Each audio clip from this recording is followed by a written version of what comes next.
সুন্দরবনের কিছুটা এই সাইডের অংশ, আর এই সাইডে তো আপনারা সুন্দরভাবে ফুটেজটাই দেখতে পাচ্ছেন। রোড দিয়ে যাইতে পারতাম, কিন্তু দেখেন কি বলবো, এই যে রাস্তা এত পরিমাণ খারাপ যে বর্ষা হয়েছে, বর্ষায় পুরো সম্পূর্ণ কাদা হয়ে গেছে, এখান দিয়ে সাইকেল চালিয়ে যাওয়া সম্ভব না। আজকে নিয়ে যাচ্ছি আপনাদের সুন্দরবন দেখাচ্ছে, সুন্দরবনের একটা অংশ দেখার পরে আপনারা বুঝতে পারবেন যে সুন্দরবনের অংশটা কত সুন্দর। আর আমাদের গ্রামের ভিতরে এমন একটি প্রাকৃতিক দৃশ্য ভাবাই যায় না যে এত আমাদের গ্রাম্য অঞ্চলে এতটাই সুন্দর একটা রাস্তা আছে। তো রাস্তাটা একটু খারাপ হয়ে গেছে, যদি একটু ভালো হতো তাহলে আরও সুন্দর লাগতো, একটু জোরে চালানো যেত সাইকেলটা, খুব নর্মাল অবস্থা চালাতে হচ্ছে।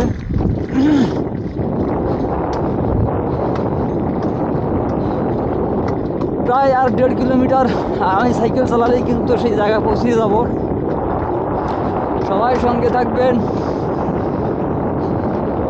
চারি সাইডের তো লবণ পানি আর লবণ পানি, লবণ পানির ঘের এগুলা। অনেক কষ্ট হয় সাইকেল চালাতে, কিছু করার নাই, কারণ যেহেতু আমি এই ভ্যানালা ভাই আস্তে আস্তে 1 কিলোমিটার চালালেই কিন্তু আমি যে জায়গাটায় দেখাতে চাইছিলাম আপনাদের সুন্দরবনের একটা অংশ, অবশ্যই আমি সে জায়গায় গিয়ে পৌঁছে যাব। আর মিনিট 10 চালালে আমি কিন্তু গিয়ে পৌঁছতে পারবো। এই সাইকেল, ও আসসালামু আলাইকুম, ভালো আছেন? যাক, রাস্তা তো অনেক খারাপ রাস্তা।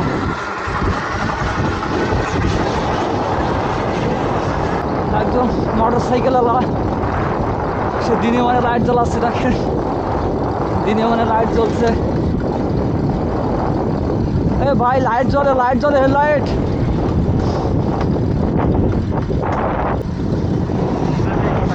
চলে এলাম, প্রায় খুব কাছাকাছি চলে এসেছি, আর বেশি দূরে নয়, খুব নিকটে এসে চলে গেছি,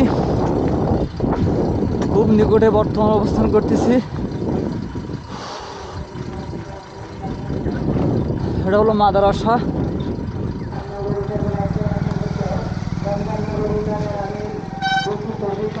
এখানের রাস্তাটা অনেক খারাপ,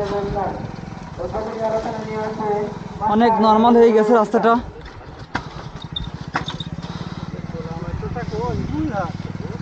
অনেক সিরিয়াস অবস্থা রাস্তার, অনেক কষ্ট হইতেছে সাইকেল চালিয়ে।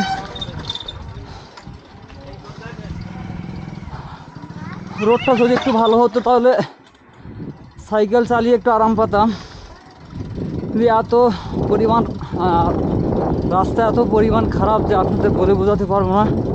কিছুক্ষণ চালাচ্ছে, আবার কিছুক্ষণ ব্রেক দিতে হচ্ছে। আর বর্তমান আমাদের সাইকেলটা আছে, এটা খুবই নর্মাল অবস্থা। চলে এসেছি, আর মিনিট খান চালালেই, আর 1-2 মিনিট চালালে আমি আপনাদের সেই জায়গাটা দেখাতে পারবো। আমার সাইকেলে একটু সমস্যা হচ্ছে, একটু দাঁড়িয়ে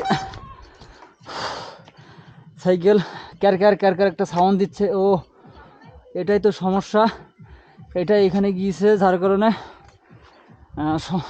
একটা একটা সাউন্ড দিচ্ছে। দেখি আর সাউন্ডটা হচ্ছে কিনা, না সাউন্ডটাও এটার কারণে হচ্ছিল। প্রচুর কষ্ট হয়েছে। আপনারা দেখেন আমাদের এলাকার রাস্তাটাও অনেক নর্মাল, যার কারণে একটু সাইকেল চালিয়ে একটু রেঞ্জ করবো, তবু শান্তি নাই। কলিজার ভাই ও বোনেরা যারা বর্তমান আমার ভিডিওটি দেখতেছেন, সবাই একটু সাবস্ক্রাইব করে দেবেন, কারণ আপনাদের এই দেখেন এটা হলো এখানকার খেলার মাঠ। এখানে ফুটবল খেলা হয় কিংবা ক্রিকেট খেলা হয়, দুইটা এখানে খেলা হয়। মাঠটা আসলে আমাদের গ্রাম্য অঞ্চল, যেহেতু মাঠটা মোটামুটি অনেক ভালো আর কি। তো যে কথা বলছিলাম, দেখতে দেখতেই কিন্তু আমি সেই জায়গায় চলে এসেছি। এই যে চলে এসেছি, আর মাত্র 40 সেকেন্ড কি 50 সেকেন্ড আমি সাইকেল চালালেই কিন্তু সুন্দরবনের একবারে গ্রাম্য অঞ্চল, যেটা আপনাদের দেখাতে চেয়েছিলাম।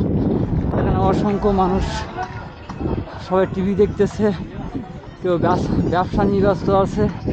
তো আলহামদুলিল্লাহ অবশেষে আপনাদের যে জায়গাটা আমি দেখাতে চেয়েছিলাম, তা হলো সেই সুন্দরবনের কিছুটা এই সাইডের অংশ। আর এই সাইডে তো আপনারা সুন্দরভাবে ফুটেজটাই দেখতে পাচ্ছেন।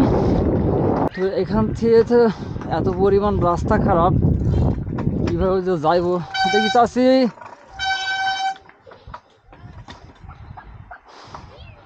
রাস্তা অনেক খারাপ, এই সাইড দিয়ে কাদা, এখন যেহেতু বর্ষার মৌসুম।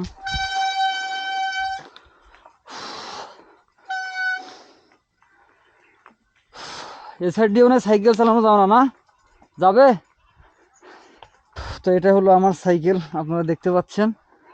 এখন যে রাস্তাটার যে অবস্থা সেটা আপনাদের দেখাচ্ছি। যে দেখেন, রাস্তা বর্ষা হয়েছে, কাদা, যার কারণে আমি সাইকেল নিয়ে আসতে পারলাম না। সাইকেলটা হইলে হয়তো অনেক ভালো হইতো।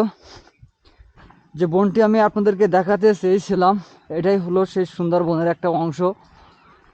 হ্যাঁ, এর ভিতরে হয়তো প্রবেশ করলে আরও ভালো লাগতো, কিন্তু দুঃখের বিষয়, যেহেতু একা আছি সম্ভব না যাওয়ার। আরও বিভিন্ন প্রজাতির মাছ এখানে চাষ করা হয় লবণ পানি দিয়ে। এখানের অসংখ্য মানুষ এখানে মাছের চাষ করে, এবং এই সাইডে সুন্দরবনের একটা অংশ। তো যদি আমি পারতাম আপনাদেরকে এইখান দিয়ে গিয়ে সব কিছু দেখানোর, তাহলে হয়তো আরও ভালোভাবে ভিডিওটা উপভোগ করতে পারতেন। কিন্তু ভাই, আমার পক্ষে একা যাওয়া সম্ভব না, কারণ যেহেতু আমি একা ভিডিও বানাই, অনেক একটা রিস্কের ব্যাপার হয়ে যাবে। যে দেখেন, আপনারা যদি একটু দেখাই ভালোভাবে, এই যে দেখেন, এই যে দেখেন কত সুন্দর। আপনাদের একটু ঘোরায় ফেরায় দেখাচ্ছি, দেখেন কত সুন্দর। এটা হলো পশ্চিম, সূর্যোদয় যাবে এখান থেকে, সূর্য বসে যাবে, এবং সাইড থেকে কিন্তু আকাশের ওয়েদার অনেক নর্মাল। হয়তো ফুটেজটা একটু ভালো উঠতেছে না। তো আমি এই রোড দিয়ে যাইতে পারতাম, কিন্তু দেখেন কি বলবো, এই যে রাস্তা এত পরিমাণ খারাপ, যে বর্ষা হয়েছে, বর্ষায় পুরো সম্পূর্ণ কাদা হয়ে গেছে। এখান দিয়ে সাইকেল চালিয়ে যাওয়া সম্ভব না।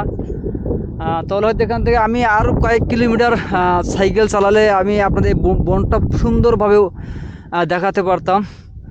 তো আসলে এমন একটা অবস্থা, আমি চেয়েছিলাম এই বনটার ভিতরে আপনাদেরকে একটু ঘোরাই ফিরাই দেখানোর জন্য।